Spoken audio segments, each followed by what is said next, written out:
రామేశ్వరం అభివృద్ధి యావత్ రాష్ట్రానికే ఆదర్శం. బార్ అసోసియేషన్ అధ్యక్షులు శ్రీనివాస్. ప్రజల అభిమానమే పెద్ద పురస్కారం. సర్పంచ్ చిన్నబాబు.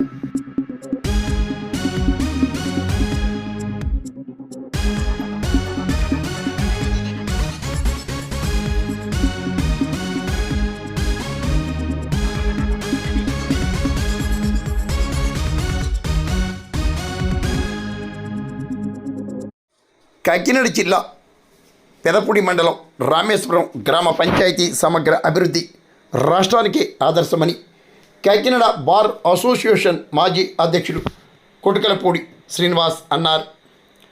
పెదపూడి మండలం రామేశ్వరంలో గ్రామ పంచాయతీ సర్పంచ్ కొటుకలపూడి చిన్నబాబు అధ్యక్షతన పాలకవర్గ పాలన ముగింపు వేడుకలను గురువారం కోలాహలంగా నిర్వహించారు. ప్రజా సహకారంతో అనేకసార్లు సర్పంచ్గా ఎన్నికై రామేశ్వరం సమగ్ర అభివృద్ధికి కృషి చేయటం ఆనందదాయకమని, ప్రజల అభిమానమే అతిపెద్ద పురస్కారమని సర్పంచ్ చిన్నబాబు వివరించారు. అనపర్తి ఎమ్మెల్యే నల్లమిల్లి రామకృష్ణారెడ్డి సహకారంతో సమగ్ర అభివృద్ధి చేపట్టగా రామేశ్వరంలోని కొందరు కూటమి నేతల వైఖరి కారణంగా అభివృద్ధి కుంటుపడిందని యూత్ నేత కొటుకలపూడి గణేష్ సంచలన ఆరోపణలు చేశారు. గ్రామ పంచాయతీ పాలకవర్గ సభ్యులను సర్పంచ్ చిన్నబాబును గ్రామాభివృద్ధి కమిటీ నేతలు ఘనంగా సత్కరించగా రామేశ్వరం అభివృద్ధికి కృషి చేసిన అధికారులను సర్పంచ్ చిన్నబాబు సత్కరించారు. కోలాహలంగా వేడుకలుగా సాగాయి. యూత్ నేతలు గాజుల మణికంఠ, రాపర్తి కృష్ణ, కొటుకలపూడి శ్రీనివాస్, దేవస్థాన మాజీ చైర్మన్ గొంగుమల్ల సుబ్రహ్మణ్యం, కొటుకలపూడి గోపి తదితరులు పాల్గొన్నారు. గ్రామానికి అవసరమైన వాటర్ సరఫరాని బాగు చేశాం. అలాగే సుమారు 500 మందికి ఇళ్ల పట్టాలు ఇప్పించాం. నెక్స్ట్ వచ్చేసి మేము పంచాయతీ ఉండేసరికి మేము పంచాయతీ పదవి గ్రామ సర్పంచ్ పదవి తీసుకునే సమయానికి దాదాపు 400 మంది వరకు ఉన్న పెన్షన్ని ఈరోజు 840 మంది వరకు పెన్షన్లు ఇచ్చాం. అలాగే మీరు సీసీ రోడ్లు ఇంకా మీరు లెక్క పెట్టలేదు, ఎందుకంటే లెక్క పెట్టలేదని సీసీ రోడ్లు అయితే నిర్మాణం చేస్తాం. మన జగనన్న కాలనీలో కట్టించిన వాటర్ ట్యాంక్ ఇప్పించేయడం జరిగింది. నెక్స్ట్ వచ్చేసి మన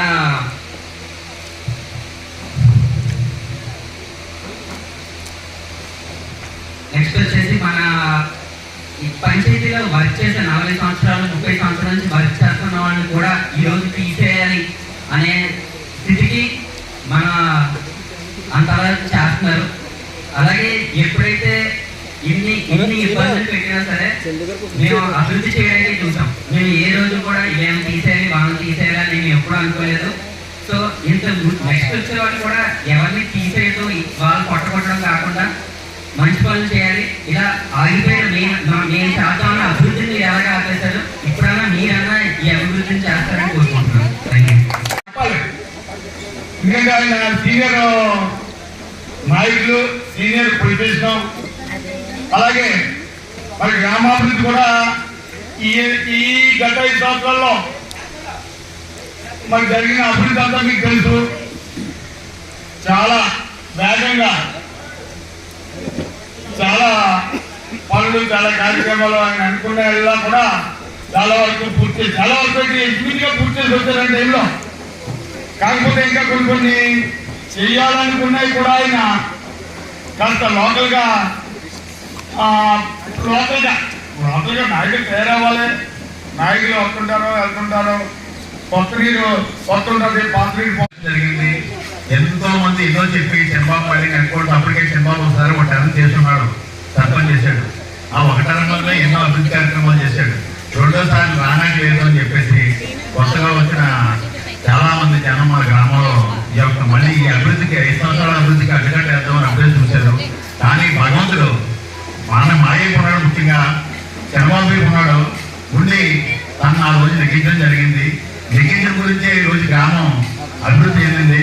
ముఖ్యంగా చెప్పాలంటే ఇందాక మన పత్రికే మిత్రులు బాబు గారు చెప్పాడు, మన గ్రామాలు అంటే చాలా చిన్నచూపు చేసేవారు ఎంపీలు కానీ, అలాగే ఎమ్మెల్యేలు కానీ, అలాగే ఎంపీలు కానీ. మన గ్రామం అంటే అసలు రామేశ్వరం అంటే ఇక్కడ ఉందా అన్న తగ్గులు చూశారు. పూర్వం అంటే మన అన్నగారు ఉన్నప్పుడు, రామగారు ఉన్నప్పుడు రామగారు రామేశ్వరం, రామేశ్వరం రామగారు అంటే తప్ప ఇక్కడ ఉండదు ఏమీ. అప్పుడు ఇంత రకాలైన ఫండ్స్ లేవు, ఇంత అభివృద్ధి లేదు.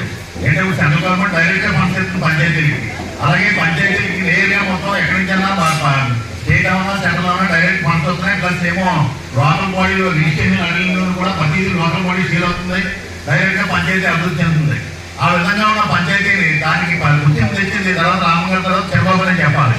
ఏంటంటే ప్రతి అభివృద్ధి ప్లస్ ఇంకోటి అంటే మనకి చాలా ఫండ్స్ సబ్ రిజిస్టర్ ఆఫీస్లో ప్రతి రిజిస్ట్రేషన్లోనే మనకి సమ్ పర్సెంటేజ్ మన పంచాయతీకి వస్తుంది. అది గతంలో ఉన్నప్పుడు అక్కడే ఉండిపోయింది. దాన్ని దెబ్బలాడే రిజిస్టర్ ఆఫీస్లో కూర్చుని రోజుల తరబడి గంటల తరబడి కూర్చుని దాన్ని మన గ్రామానికి వచ్చే ఫండ్స్ మన గ్రామాన్ని తెప్పించి అనేక రకాలైన అభివృద్ధి పనులు చేసి గ్రామంలో వీటి మీద రోడ్లు వేసి డ్రైనేజీలు కట్టి అలాగే కొళాయిలు పెట్టి అన్ని రకాలుగా అభివృద్ధి చేశాడు. స్ట్రీట్ లైట్లు కానీ ఇవన్నీ. రాజకీయాల్లో చేస్తుంటాం, అభివృద్ధికి ఎలాగా మనం నిరోధకులుగా మారకూడదు, అభివృద్ధి ప్రదాతలుగా మారాలి. ఏంటంటే ఎమ్మెల్యేలు వస్తుంటారు, ఎంపీలు వస్తుంటారు, గవర్నమెంట్ వస్తుంటాయి, గవర్నమెంట్ పోతుంటారు. మనం అందరం ఎలక్షన్ ఆ ఎలక్షన్ టైంలోనే చేయాలి. ప్రతిరోజు ఎలక్షన్ చేయకూడదు. ప్రతి అభివృద్ధికి మనం ఏదో కాగితం పడేసేసి మనం కూర్చున్నామో ఆ కాగితం పరిగెడతా ఉంటుంది, దాంతో అభివృద్ధి ఆగిపోతుంది. ప్లస్ అధికారులు అంతా అడ్డిపోతారు. ఏదన్నా ఈ ఊరికి ఏమైనా గ్రాంట్ ఇచ్చినా దేని ఇదేమో దేని కూడా ప్రోగ్రాం మనం ఫిక్స్ చేయలేము అని చెప్పి ఆ విధంగా అభివృద్ధి కూడిపడుతూ ఉంటుంది. ఇంకా మన గ్రామంలో కొన్ని అభివృద్ధితో మారిపోయింది చెప్పాలంటే. ఇప్పుడు మనం మాట్లాడుతున్న సైటు పూర్వం బయలుదేరి నేను ఇక్కడ చదువుకునే టైంలో స్కూల్లో ఉన్నప్పుడు ఈ పంచాయతీ తర్వాత కట్టడం జరిగింది. అలాగే మనకి ఇప్పుడు అలాగే మన గవర్నమెంట్ వెళ్ళి దాంట్లో ఒక బయలుదేరి ఉంది. దాంట్లో టీటీడీ నిధులతో మన గ్రామంలోని ఒక మంచి ప్రోత్సాహమైనటువంటి కళ్యాణ మండపం కడదాం.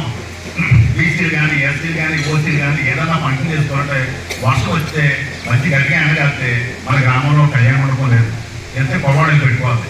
అది కూడా ప్రైవేట్, దానికి కూడా డబ్బులు వెచ్చించాలి. సామాన్యుడు వెచ్చించుకోలేడు.